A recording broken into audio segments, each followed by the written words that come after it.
बिस्मिल्लाहिर्रहमानिर्रहीम। प्यारे भाई, बहुत ही प्यारा नुस्खा लेते हाजिर होया। ये नुस्खा मर्दाना कुवत वास्ते है। ये नुस्खा दिमाग दी ताकत वास्ते है। ये नुस्खा नज़र दी ताकत वास्ते है। जिन्हें एक नंबर ऐनक लग गई है, 2 नंबर लग गई है, 3 नंबर लग गई है, यह नुस्खा इस्तेमाल कर सकता है। ये सिर्फ मर्दाना कुवत वास्ते नहीं है। ਇਹਨੂੰ ਤੁਹਾਡੇ घर ਦੇ ਵਿੱਚ ਕੋਈ ਵੀ ਬੁੱਢਾ ਮਾਈ ਬਾਪ ਹੈ ਉਹਨੂੰ ਤੁਸੀਂ ਖਿਲਾ ਸਕਦੇ ਨੇ। ਕੋਈ ਤੁਹਾਡਾ ਬੱਚਾ ਪੜ੍ਹਾਈ ਦੇ ਵਿੱਚ ਅੱਗੇ ਨਹੀਂ ਜਾ ਰਿਹਾ ਉਹਨੂੰ ਤੁਸੀਂ ਖਿਲਾ ਸਕਦੇ ਨੇ। ਇਹ ਨੁਸਖਾ ਬਹੁਤ ਹੀ ਜ਼ਬਰਦਸਤ ਹੈ। ਕਹਿਣ ਦਾ ਮਕਸਦ ਹੈ ਘਰ ਜਿੰਨੇ ਜੀ ਹਨ ਸਾਰੇ ਅਫਰਾਦ ਇਹ ਦਵਾਈ ਨੂੰ ਖਾ ਸਕਦੇ ਨੇ, ਸਾਰੇ ਦਵਾਈ ਇਸਤੇਮਾਲ ਕਰ ਸਕਦੇ ਨੇ। ਇਹ ਸਿਰਫ ਇਸ ਗੱਲ ਨਹੀਂ ਹੈ ਕਿ ਸਿਰਫ ਮਰਦਾਨਾ ਕੁਵਤ ਵਾਸਤੇ ਹੀ ਇਸਤੇਮਾਲ ਹੋਵੇ।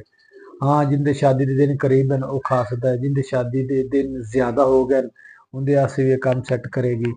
ਤੇ ਇਹ ਨੁਸਖਾ ਇੱਕ ਨੰਬਰ ਮਿਲ ਜਾਵੇ, बेहतरीन चीज़ होगी। अच्छा मिल जाए, इसका रिजल्ट बहुत ही अच्छा मिलेगा।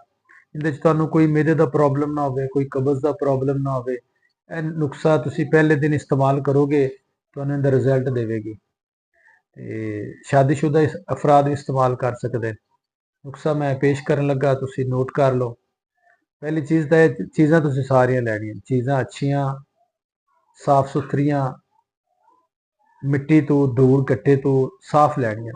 ਘਰ ਆ ਤੇ ਇਹਨੂੰ ਹਮਾਮ ਦਸਤੇ 'ਚ ਕੁੱਟੋ, ਇਹਨੂੰ ਛਾਣ ਲਓ, ਸਫੂਫ ਬਣਾ ਤੇ ਇਹਨੂੰ ਕਿਸੇ ਵੀ ਡੱਬੇ ਦੇ ਵਿੱਚ ਪਾ ਕੇ ਰੱਖ ਲਓ। ਰਾਤ ਸੌਣ ਟਾਈਮ 1 ਚਮਚ ਨੀਮ ਗਰਮ ਦੁੱਧ ਨਾਲ ਕਮ ਸੇ ਕਮ 1 गिलास अगर शहद मिल जाए तो बड़ा प्यारा रिजल्ट मिल जाएगा। ये शहद दुध ਵਿੱਚ ਮਿਕਸ ਕਰੋ, ਇਹ ਦਵਾਈ ਮੂੰਹ 'ਚ 1 ਚਮਚ ਰੱਖੋ तो ਦੁੱਧ ਦੇ ਨਾਲ ਤੁਸੀਂ इस्तेमाल कर सकते हैं।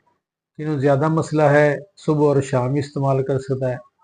थोड़ा मसला है तो रात 1 चम्मच दुध नाल इस्तेमाल किया रोटी खाने तो 2 घंटे बाद। और ये नुस्खा खाने तो बाद थोड़ी जी चहलकदमी करनी है तुसी कि तुसी परेशान ना हो, फौरन ना सौ जाए। तो चीज़ा मैं अर्ज कर लग्या, नोट कर लो। अगर किसी चीज़ की समझ नहीं आ रही, स्क्रीन पर मेरा नंबर चल रहा है, तुसी मैंने व्हाट्सएप के जरिए रबता करो, कॉल के जरिए रबता करो। मैं तुहानू इंशाअल्लाह कोशिश करांगा तुहानू हर चीज़ मैं समझावांगा। जिन्नियां भी मेरे वीडियो यूट्यूब पर चल रही हैं, तुहानू किसी चीज़ की समझ नहीं आती, तुसी मेरे ते रबता करो। स्क्रीन पर मेरा नंबर जो चल रहा है, जो भी तुहानू मसला दरपेश है इंशाअल्लाह मेरे मुतलक मैं इंशाअल्लाह कोशिश करांगा तुहानू मैं गाइड करांगा। जिहड़ी चीज़ की समझ नहीं आ रही उहदे च तुहानू मैं दसांगा, जो चीज़ नहीं मिल रही उहदे बारे तुहानू मैं दसांगा। दवाई तुसी साडे कोल मंगवाना चाहते हो तो बहुत ही सस्ती दवाई है। और ये लाजमी नहीं कि तुसी पैसे पहले भेजो, पहले मेरी दवाई तुहाडे कोल पहुँच जाए उस तो बाद तुसी 2 दिनों तो बाद पैसे भेज देवे।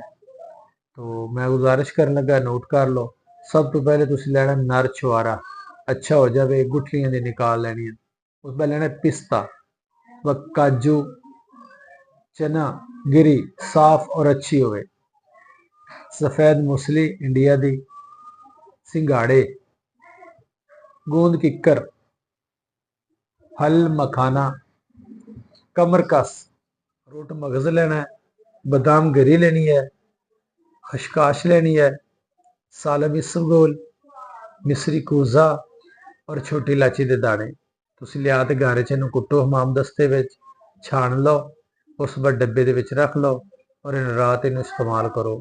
जो भी तुहाडे घर च फर्द है, जिन्ने भी अफराद हैं, यह तुसी इस्तेमाल करो।